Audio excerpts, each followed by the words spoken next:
Yeah, let's look at Ezekiel. Um, Ezekiel chapter 20.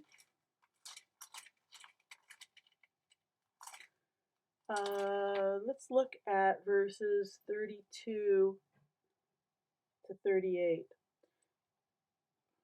Now, Ezekiel here is talking about judgment and restoration of this incredibly rebellious Israel. 20, 32. You say, we want to be like the nations, like the peoples of the world who serve wood and stone. But what you have in mind will never happen. As surely as I live, declares the sovereign Lord, I will rule over you with a mighty hand and an outstretched arm and with outpoured wrath. I will bring you from the nations and gather you from the countries where you have been scattered with a mighty hand and with an outstretched arm and with outpoured wrath. I will bring you into the desert of the nations, and there, face to face, I will execute judgment upon you. As I judged your fathers in the desert of the land of Egypt, so I will judge you, declares the sovereign Lord. I will take note of you as you pass under my rod, and I will bring you into the bondage of the covenant. I will purge you of those who revolt and rebel against me. Although I will bring them out of the land where they are living, yet they will not enter the land of Israel. Then you will know that I am the Lord. So, what's he saying here? You will pass under my rod. And the rod was used for counting. Everybody knew this. Everybody saw this. Everybody did this. They pass under the rod. That was a means of keeping track of the sheep that are going under. And so Ezekiel uses that very common tool that everybody knew about as a counting measure. It's a way to keep track of who's going where.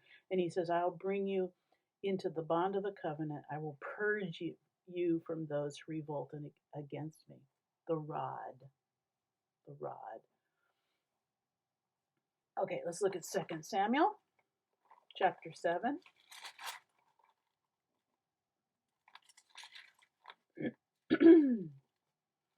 Verses 12 through 16.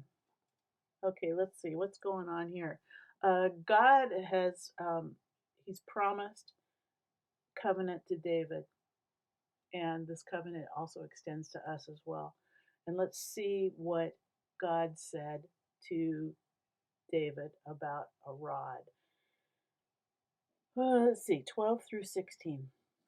When your days are over and you rest with your fathers, I will raise up your offspring to succeed you, who will come from your own body, and I will establish his kingdom. He is the one who will build a house for my name, and I will establish the throne of his kingdom forever. I will be his father, and he will be my son. When he does wrong, I will punish him with the rod of men, with floggings inflicted by men. But my love will never be taken away from him, as I took it away from Saul, whom I removed from before you. Your house and your kingdom will endure forever before me. Your throne will be established forever. So this rod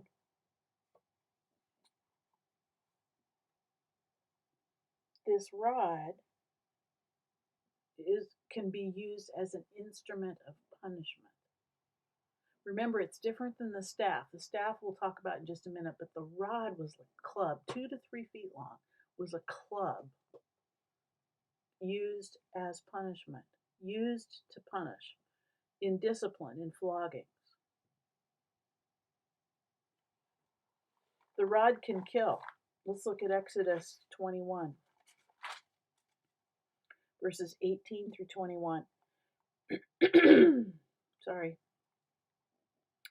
If men quarrel and one hits the other with a stone or with his fist, and he does not die but is confined to bed, the one who struck the blow will not be held responsible if the other gets up and walks around outside with his staff.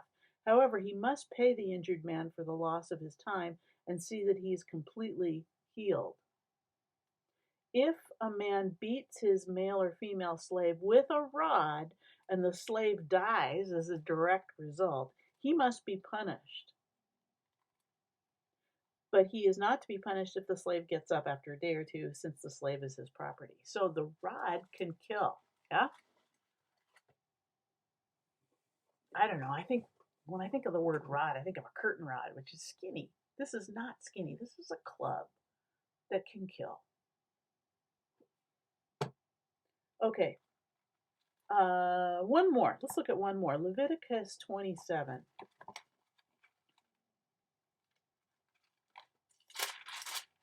About the rod. 27 verses 30 to 34. A tithe of everything from the land, whether grain or from the soil, am I right? Yeah, belongs to the Lord. It is holy to the Lord. If a man redeems any of his tithe, he must add a fifth of the value to it. The entire tithe of the herd and flock, every 10th animal that passes under the shepherd's rod, remember it's used for counting, will be holy to the Lord.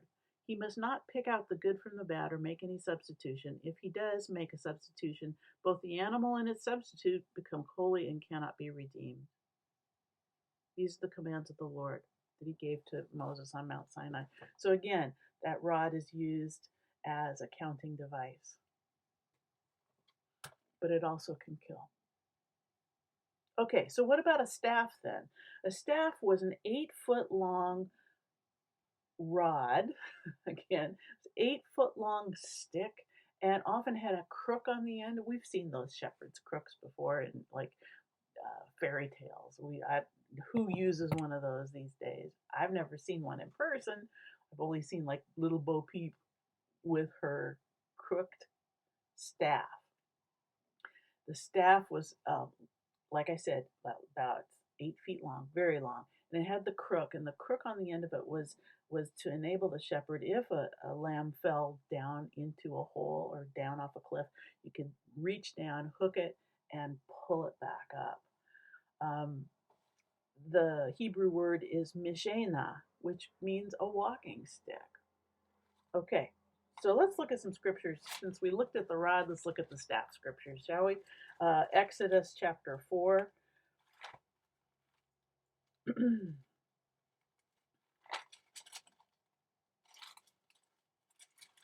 Verses 2 through 5.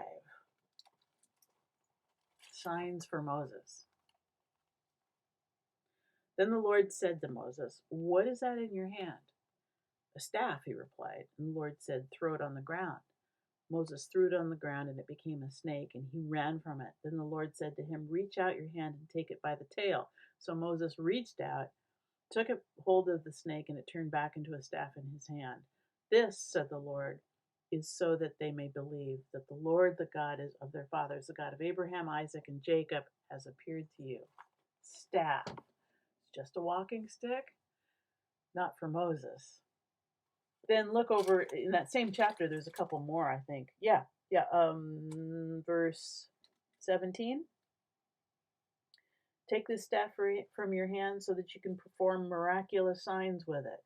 And then down in 17, oh, that was 17. Let's look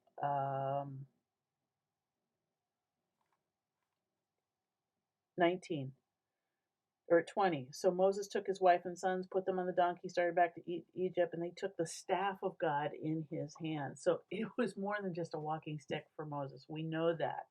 We know that, right? So shepherds had these things. They had the club, and they had the rod, they had the staff. And how would that comfort?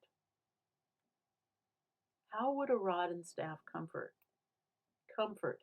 That Hebrew word is nakam, which means to sigh, to breathe strongly, to console, to comfort, to ease oneself. How would a rod and staff comfort?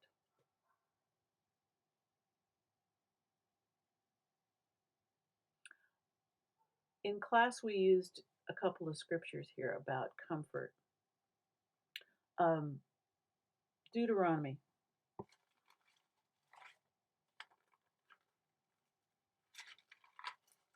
31,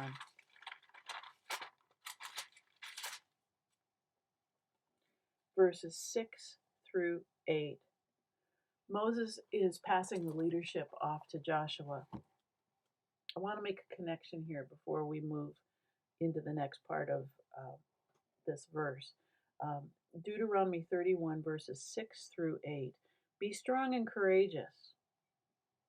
Do not be afraid or terrified because of them, for the Lord your God goes before you. He will never leave you or forsake you.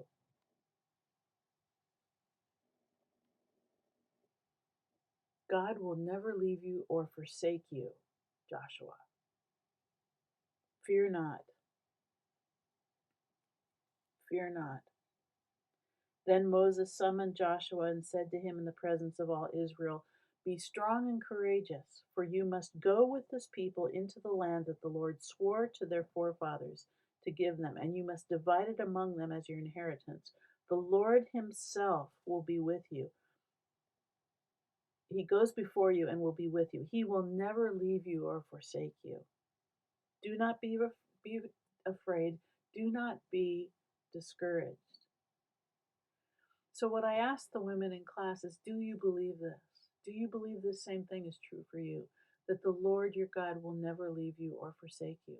Now remember, in the Old Testament, it was a visitation culture. God would visit and then he would depart, visit and depart, visit and depart. We live in a habitation culture now so that God lives within us and he never leaves us. He lives within us. We have the mind of Christ. He lives within our heart. So he never leaves us or forsakes us. Does that give you comfort? Certainly should. His presence is with us. God with us, Emmanuel. He never leaves us or forsakes us. That should give you comfort. And he has weapons. He has a rod and a staff, which should comfort you.